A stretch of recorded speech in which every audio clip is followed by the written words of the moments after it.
Oh, hey, yo, what up, G? What's up, man? How you doing? I'm doing great. Doing a lot better now that I get to see you again. How you been, bro? Doing real good. Doing real good.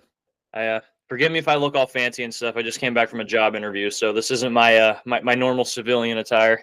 Oh yeah, what job? Say again? What job? It's they do a wholesaling like real estate, basically like an on the phone salesman for real estate. Oh hell yeah, that's dope. Yeah, trying to do some Jordan Belfort stuff. Just yeah. That's what's up, man. You're gonna get paid a lot. Oh yeah, that's the goal, man. It's apparently supposed to be like a long-term kind of thing. Like you don't really see the fruits of your labor like in the first 4 or 5 months from what they told me, but once you get Yeah, established in there, it's pretty good. that's what's up, man. I'm glad to hear you doing well. Yeah, you too, man. Dude, I'm happy. I'm stoked. I'm proud for you, man. I didn't even know that you had your amateur debut already. Yeah, That's sick. man. About to put on a show for you guys. Oh, dude. So are you already out of the Marine Corps then? No, man, I'm still in. Really? Okay. Still in, bro. Still running and gunning. Okay, because when I did some research looking up like the promotion and then you online, and I Hmm. saw that and granted, it's I mean, they're trying to pull info on amateur fighters, so the info is probably all over the place. But it said you were Yeah, fighting out of South Carolina, so I thought maybe you yeah. had gotten out.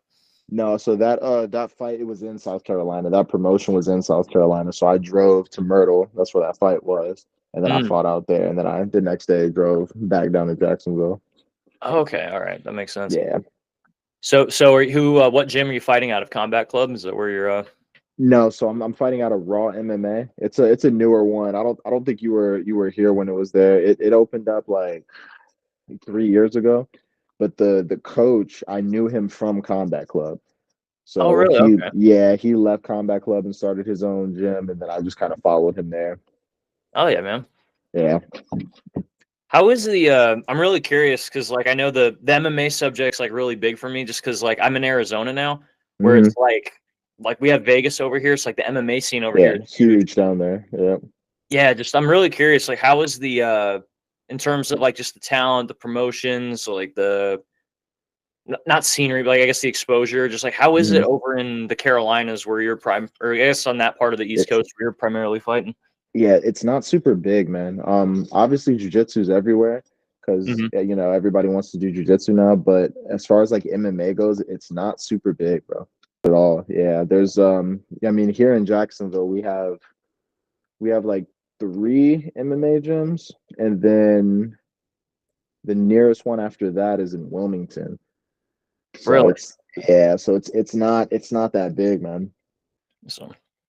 So what are you because I don't know if you're gonna like how you're gonna work it like plan with your Marine Corps career too, but Mhm. like are you what are you doing like in the Marines now? Are you still with 2A?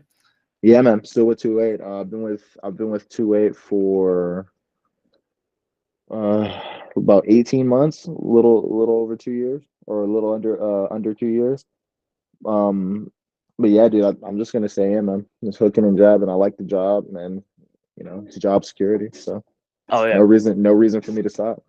Does it I'm actually now that I'm on the subject of it, do you think being in the Marines, like, does it complement or does it make it harder? Does it like, how does it work in terms of like you trying to be an MMA fighter while you're in the Marines?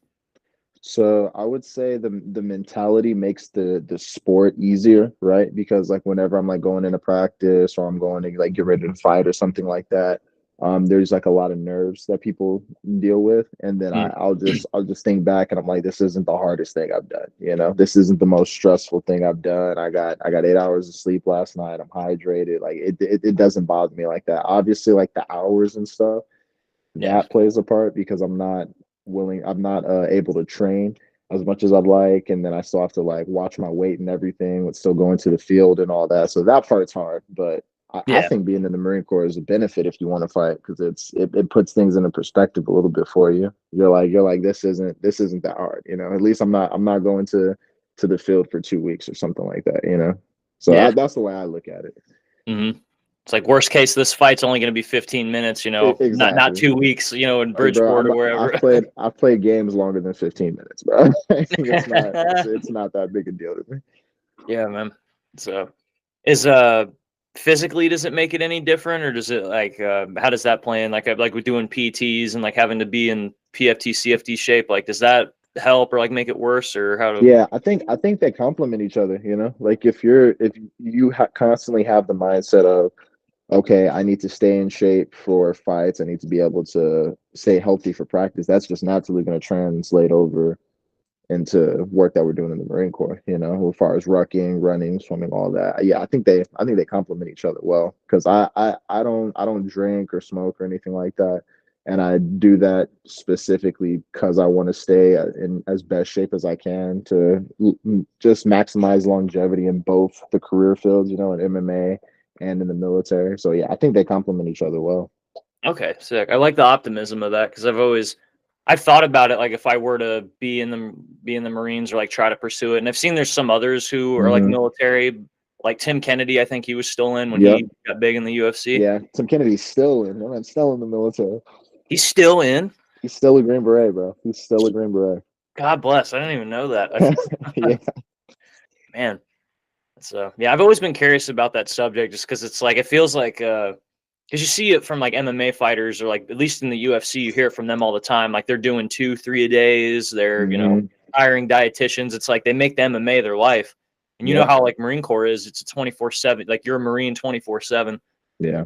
So, Yeah. 1,000%, man. Yeah. And I think too, it's impossible to give if you take being in the military seriously, it's impossible to give 100% to fighting. You know, you can't do it because, like you said, you have to. Those guys make that their like their life. You know, like they're hiring dietitians, they're working out 3, 4 times a day on solely just MMA training and like strength training and stuff like that.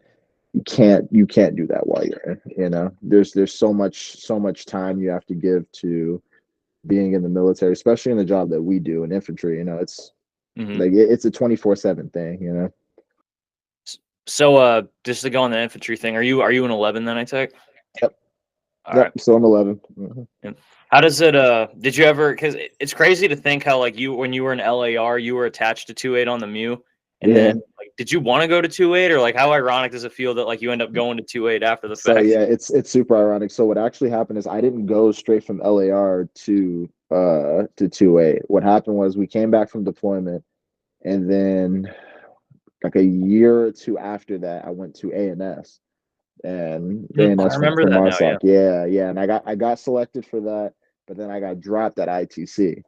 So when I was in their little like holding platoon at ITC, waiting to go back to a battalion, I just called the recruiter and I was like, "Hey, like I need to get back to work. Like I'm tired of just sitting here." Because in that holding platoon, it's just like we showed up at 08, we said we were alive, and then we left for the rest of the day. Oh, And okay. it was driving me crazy, man. And I know a lot of people like that kind to just kind of, recollect themselves and everything, but I was going insane, man. I was like, I got to get back to work. So I Mhm, called the recruit, or not the recruiter, the O3 monitor, and I was mhm. like, "Give me orders somewhere." And then he was like, "Okay, you're going to 2-8." And I was like, "Wow." Dope. He was like, "You got to." He was like, "You want to go someplace else?" I was like, "No, 2-8 is perfect. 2-8 is Yeah. good." Oh man, you never hear that from a lot of people. That's Yeah, yeah. did you like recognize or get to meet anybody from the Mew that was there like when you showed up or was it all just kind of new faces for you? No, it was pretty much new faces. Moss was there. I don't know if you remember Moss. He was with in LAR with me. He was 52, I think he is. That sounds very familiar. I feel like I would recognize his face. Yeah, if you saw him, you'd probably know who he was. He's still here. He was there. And then Fox, Fox is still there. Yeah. A few of the sniper guys are still there, but other than that, all new faces, man. But I knew 2-8, I knew where the location was, so it still felt like home to me, so I was fine with it. It's funny you mentioned how it felt like home because you might have heard it from like our other conversations, but I remember Hmm. talking with Charnes about it because Charnes was the one who brought it up. Because Yeah. when we heard that you guys were going to be attached to us, like obviously like you don't know who we are yet, we don't know who you are. Mm. We remember talking like, dude, like we don't know how you guys could be like this could be like hell on earth or like how it Yeah. could be. But then when we got on the boats together, it's like we clicked instantly. We were Yeah. just like so like it was a blessing in disguise that we got to meet Yeah, you guys. I was talking about that with Carol the other day too. We were both coming on ship because I joined that platoon late. I wasn't supposed to deploy with you guys. So one of the other team leaders, he something happened with him and he wasn't able to go. So they called me and they were like, "Hey, do you want to deploy?" And I was like, "Sure." So I went on the MEU and yeah, I didn't know any of you guys from 2A.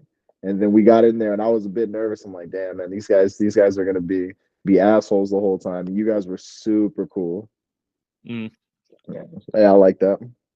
Oh yeah, it was a great dynamic. It's just like I think it was Flannery we brought it up with. Do you remember on the boats we had we put up the street signs out of cardboard, but they were all named after like porn Yeah, stars they're porn and stuff like stars, man. that. Yeah, Yeah, and like Mia Khalifa Boulevard and shit, right? yes, Yeah, dude, it was just funny because like I remember you guys were just as a part of that, and like every yeah, activity or thing that we got involved with, whether if it was that or like when we found out when we thought we had COVID on ship and everybody's putting on their gas masks to like yeah. hide in.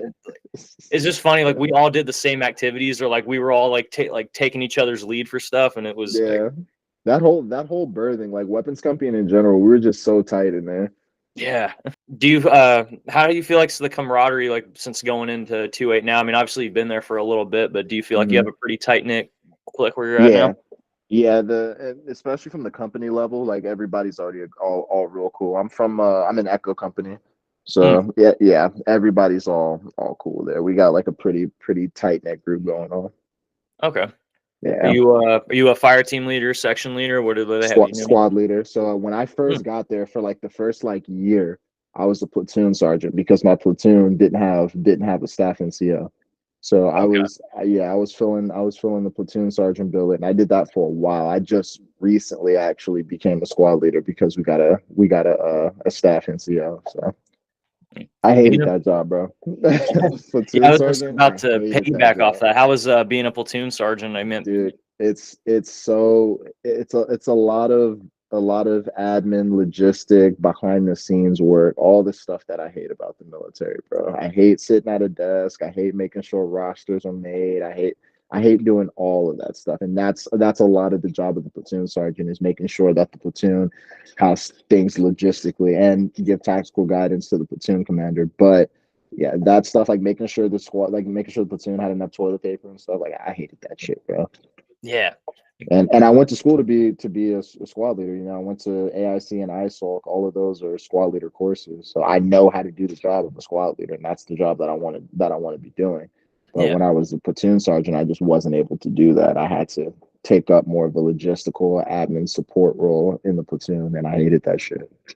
Yeah, and I feel like maybe you would agree, but like it sucks because it's like that. Obviously, that is essential. That like that needs Mhm. to be done, but it's like at the same token, you kind of feel like you're being diverted away from what you've been trained to do your whole life. Exactly. Yep. Exactly. Yeah, Mm, it was a pain in the ass to say the least, man. yeah. What do you just plan on being? Because I imagine I don't know how your fight career would uh play into this, but do you plan on staying in Lejeune, trying to be with 2-8 for even longer, or do you know what you want No, to do with your career? I'm gonna go over to the army. I get out, and because when I got dropped from ITC, I had to sign the 6 year MARSOC reenlistment. So, but even though I got dropped from my ITC, I still need to serve that obligated time. So once I get out in 2028, I'm gonna transfer over to the army and then see where things take me there. But I'm probably, if all things go well, I'm probably going to turn pro as a fighter at the end of this year or at the beginning of next year. Oh, I can't Yeah. wait. Yeah, man. Yeah, that's that'd be like a huge milestone for me because that's like it's always been like special operations and like pro fighter. Those are like the two things I've always wanted to do in my life. Yeah, and you're on the cusp of capturing one of them at the moment. Yeah, exactly. Yep. Do you know what promotion you would be going with? I don't know if you would be getting to like LFA or something like that just yet, but like I'm not too sure what ones are on the East Coast. Yeah, so it's weird when it comes to the regional pro scene. So how it works is I would sign as a professional fighter, but I wouldn't be stuck to any promotion. So I could fight for pretty much any promotion I want. I just have to tell them that I want to fight, and then they match make me, and then they'll tell me how much they're going to pay me and everything like that. But Oh, okay. yeah, until I get signed with like some type of promotion where I'll sign like a deal with them being like, okay, well you have to fight 6 fights with us and then we'll pay you this amount of money for these 6 fights. That's how contracts typically work in like the UFC and Bellator and stuff like that. Those guys sign a contract to fight this many fights. And then if all goes well, then they sign another contract and they fight this many fights. But as a new pro, I don't think I would have to do that. Okay, yeah. You would just Yeah. have to get I assume like licensed or something like that, and Yeah. then Yeah. Essentially. okay. How does I'm a little curious, but I Hmm. imagine you maybe not have had dealt with it as much. But since you are a fighter, and obviously people would know that or they have that opinion of you, does it make it like does that like affect your reputation? I assume in a good way. Like, do you not get a lot of people who fuck with you, or like you get Yeah. maybe a handful of people that like I don't know. Like, Yeah. how does that like affect your life, military, Marine Corps? Yeah. It's definitely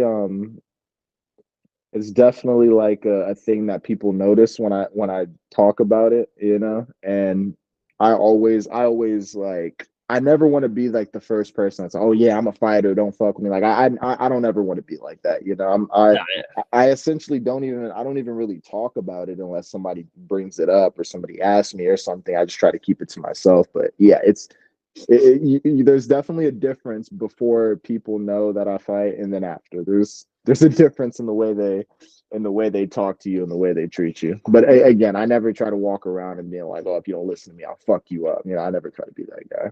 yeah, you don't rest on your laurels per se.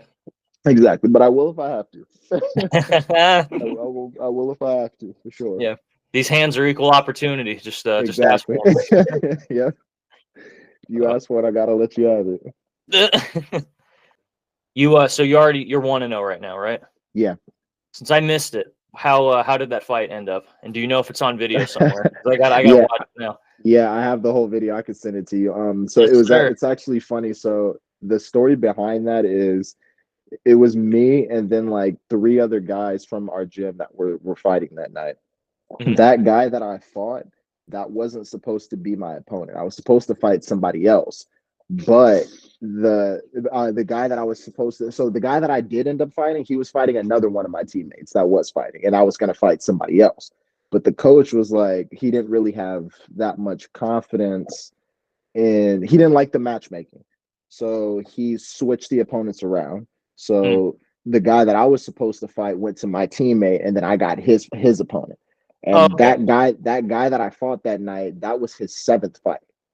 So Really? yeah, so that guy that I fought that night, he had experience. This was my first fight. I never fought before. I've been training for a long time, but I never actually fought.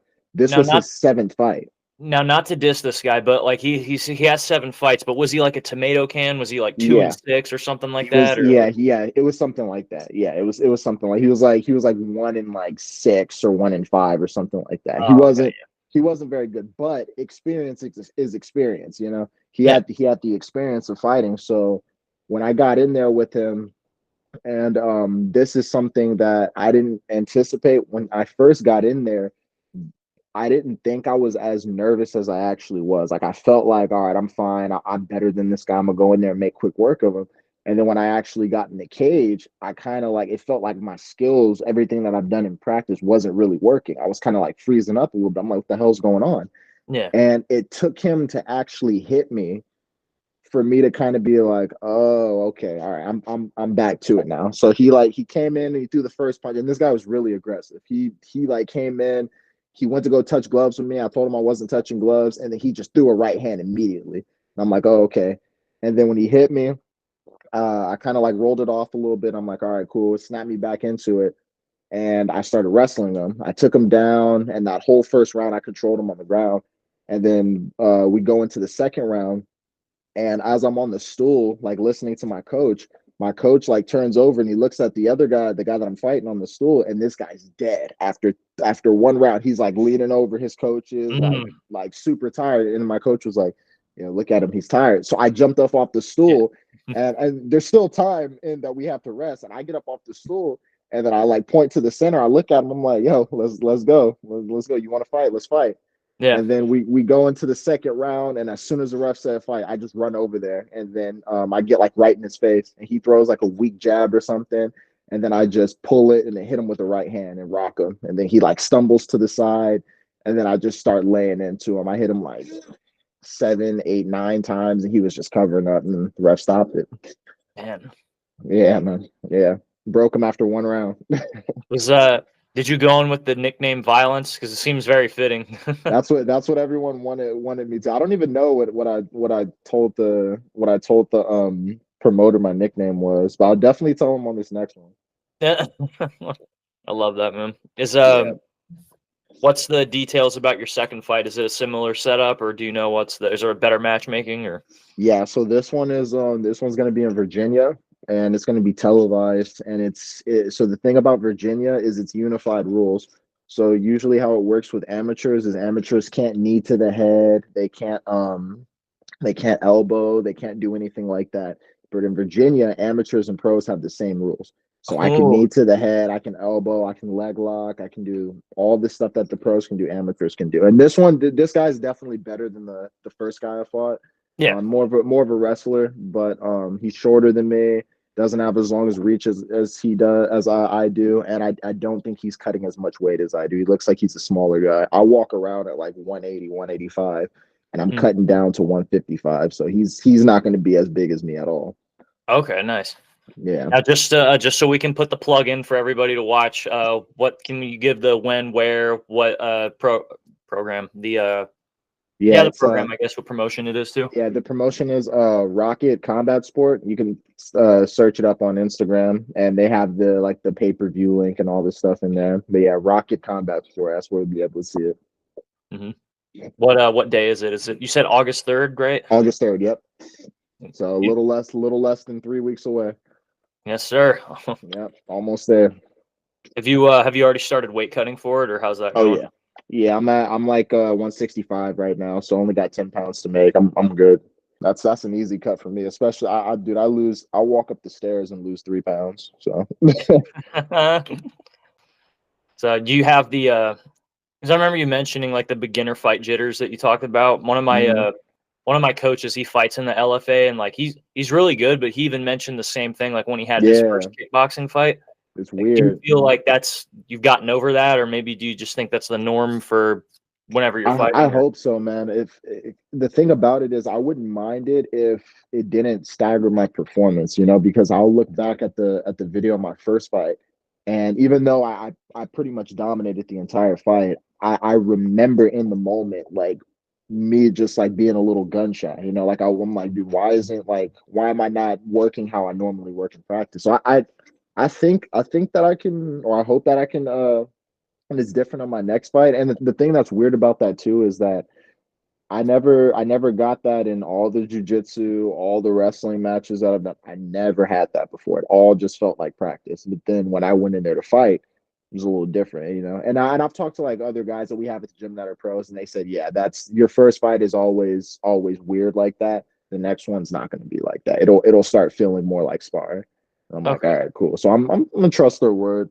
But if yeah, I'm just go in there and just hope, man. Do some meditation before, read a little bit, make sure I'm hydrated. I should be fine though. If I have to fight off instinct, I'll fight off instinct. I don't care. yeah. I mean, at the end of the day, fighting's fighting. God gave us Yeah, 2 hands and 2 feet for a reason. So. exactly. I'll get the job done. I'll figure it out. No, man, I love that. Do you have, or I was gonna ask your game plan, but you probably want to keep that on the down low, for the don't want them to know. Hey, I'll tell. I'm gonna go in there, take this guy down. I'm gonna strangle him. That's the game. That's the Yes, game plan. sir. Yeah, Oh, no, I think I'm more well rounded than he is. From the footage and film that I've seen on him, he's not that polished of a striker, and his grappling is more of football tackle you and then lay in your guard, oh, okay, yeah, which you're not gonna do that to me. So yeah. yeah, I think I'll beat him everywhere. I think I'm better on the ground. I'm better striking. I'm taller than him. I'm bigger than him. So yeah, I think I could really do whatever I want in this fight. I do want to say though, I am pretty glad because this is the technically you're the second, but you're the first person on this show to have like a first like repeat guest to have like 2 episodes now. Yeah. So Proud to see, Hell yeah. 2 division champion here. 2 division champ. I like that. Yeah. So that honestly, I like the let me pull it up real quick. Yep. Like, was it cold out or what? What's the Oh, dude, it was context going freezing. on for the photo? So yeah, I took that picture in 2022. That was in Sweden. We were doing an exercise out there, and that's remember when I told you I was the platoon sergeant? Yeah. Yeah, so that's me and the platoon commander. We were in the defense in Sweden, doing a little force on force, and Can we I had backtrack real quick? yeah. Yeah. What were you guys in Sweden for? I don't remember because I'm trying to. Yeah. Did 2A So it go to was Norway or something like no, no, that? no. It was just Echo Company. It was just Echo Company that went to Sweden. No, Really? the battalion didn't go out. The whole battalion didn't go. It was just Echo Company. Okay. And we were doing some like unilateral training with the Swedes, doing like some truck operations, like convoy stuff like that. Yeah. And yeah, we were out there doing the defense, and yeah, it was freezing, it was super cold, and we had dug a fighting hole, and the way that we kind of we positioned it towards the rear of the defense so that we could control how the squad set in. Mm-hmm. And yeah, we were just underneath there. Wasn't really a whole lot going on, and we were underneath the whoopee. And I was like, let's take a funny picture. And I just put out my phone and took the picture. Yeah, it was freezing though, bro. It was so cold. Yeah, dude, I don't see any snow in there, but like when I see how like just Yeah, how bundled layered up up we you are. are. We had the happy suits on and stuff. Yep. Yeah, So what was Sweden like in general? What was like? I assume you were probably getting all tongue tied on you. You were probably there just for the training for the most part, but did you do yeah, any libo or get to see what the town was like or anything like yeah, that? yeah. We got some little. I loved Sweden, man. Sweden was a great time. Yeah. The training was really cool. The Swedes are really good as far as like their military goes. Mm, They're really good, man. okay. Yeah, they're solid. They're definitely one of the better foreign militaries that I've worked with. Okay. And they operate on a conscription program. So Mhm. everybody that turns 18 has to mandate, I think it was like 2 years of service or something like that. And then after they do that obligated 2 years, they could decide if they want to be what they were calling professional soldiers. So if they want to stay in the military or if they want to get out and go to like school or something like that. But Yeah. the professional soldiers, like the guys that we were working with, really good, really solid. If you don't mind, if you could articulate that or bounce on that a little bit, were Mhm. they just like more disciplined? Did they take it serious? Were they good Yeah, marksmen? What was about it that? with the conscripts, you could tell that they were forced to be there. Like they Yeah. they didn't really care too much about how their gear looked. They were still knowledgeable in like the tactical tasks that we were doing, Hmm. but as far as like the passion for the actual job, it wasn't there. But with the professional soldiers, they were disciplined. They cared a lot about their job, very knowledgeable on the stuff we were doing, and yeah, there was a stark contrast between the conscripts and the professional soldiers. You could tell the professional soldiers were just that. They were professionals. Were they pretty cool to interact with just as people, or did you Yeah, get to do any of that? yeah, very cool. We had an entire day where it was literally just all of us just shooting the shit and getting to like see their vehicles. We showed them our vehicles. We got to trade patches and stuff like that. It was just like a whole day dedicated to that, and it was a really good time. Really good time. I Okay. love the Swedes, man. Hmm. Is that a place that you would go back to if you could vacation, or like you plan on visiting near in the future? Or No, no, no place that I've been in the military. I don't think I could go back and see myself vacationing there. Mm. I don't like cold places either. No, yeah, I feel you. Yeah, Were but I the definitely I definitely volunteer to go back and work with them though. yeah. So how long were you there for? Uh, 2 months. We were there for 2 months. Real okay, that's quite a Yeah. bit. Yeah. And we went straight from there. We came back for like 3 weeks, and then we went to ITX right after that as a battalion Well, at least you got to deal with the, you got to counterbalance the cold with the with heat the at hot. least. So Yeah, that's always the extreme cold and then the extreme heat. hmm Yeah. Now, there's always a stereotype like about them, but I've always heard that the Swedish and the Norwegian women are very beautiful, like they're gorgeous. Did you get to see that when you were over there? Can Yeah, you confirm for the boys ve- listening? yeah, very very attractive woman. Very attractive woman. All right. Were they mostly blondes? Because that's what I've heard about Swedes is that they're predominantly blonde people. Yeah, yeah. A lot of them were, and they're really tall too, man.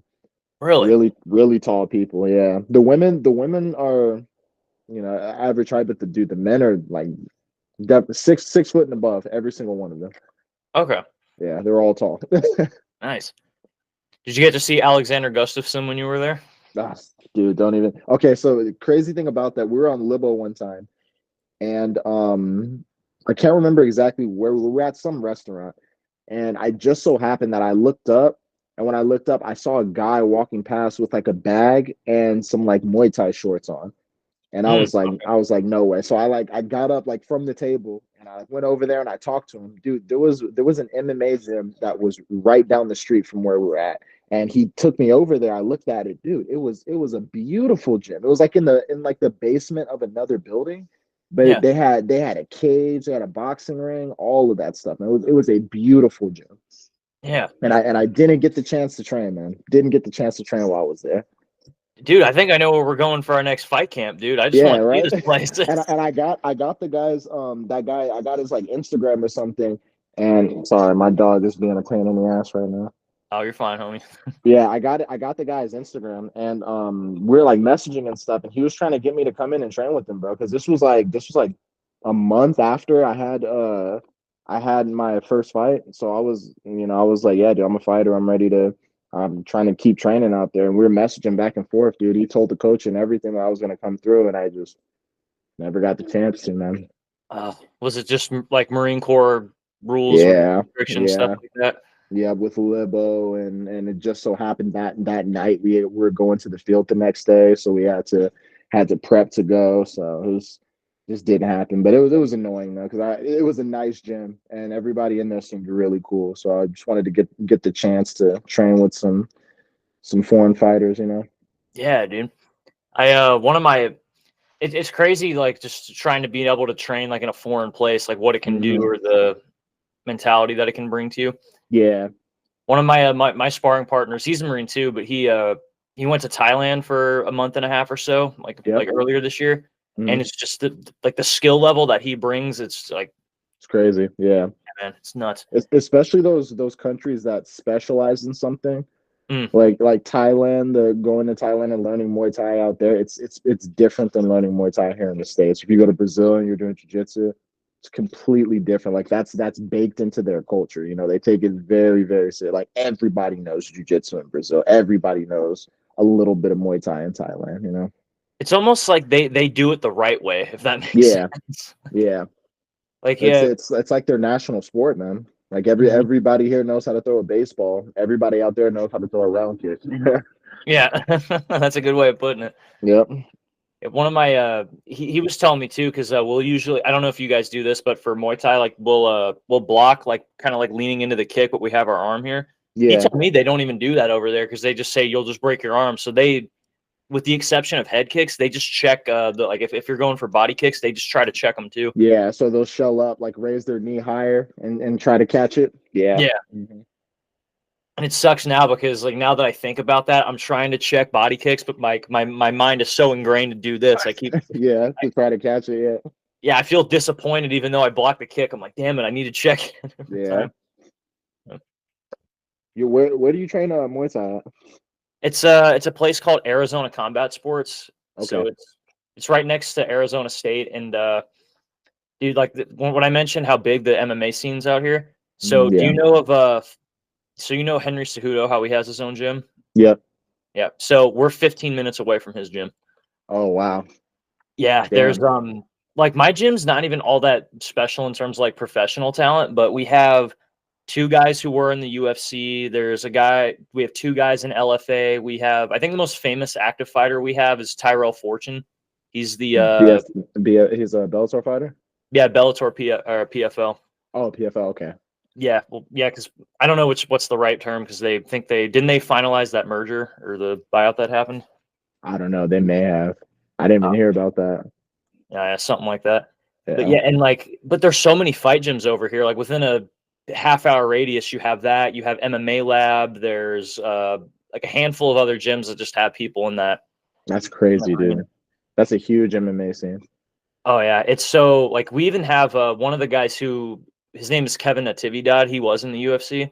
He told me because they get there's a lot of Hawaiians and Polynesians that come to the West Coast, Yeah. but a lot of them because they like fighting over in Hawaii.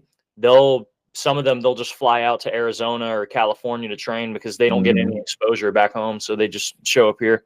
Yeah. A lot of people from other countries do that too. Like they commute a lot to the United States to train. Yeah. Is it a similar thing over in? I mean, I imagine no disrespect, but I mean, I imagine North Carolina is not like the first one that people go to. But do you have a similar thing over there? No, we don't. Any out of towners that we get, they don't really have any experience. Nobody no UFC fighters are coming over here and training over here. Yeah. Yeah, it's a pretty this town is not known for its fighting capabilities. Yeah, I'm kind of exhausted. Was there anything you wanted to talk about, bring up, ask, or anything like that? No, man, I was just happy to catch up with you. I ain't spoke to you in a minute. Oh yeah, same man. I always miss all the LAR guys, especially because I mean we'll text and stuff, but I feel like ever since the Molstat, like when that happened, it's that was the last time we all really like got together, talked, spoke, like that. Yeah, man. It's been a minute since I've spoken to all you guys. I'm so bad personally. I'm so bad with keeping up with people. I know that's like one of the things that we always stress about, like keep up with your boys and all that. I'm so bad with that, dude. I gotta work on that. Honestly, I hate to say this, but like in terms of like lowering the standard, but like I noticed that's a common thing with a lot of guys. Like we all mention it, how we won't talk to each other for 10 years, but then like when we meet up for the first time, it's like we're all back and forth. Yeah, it's like we never skipped a beat.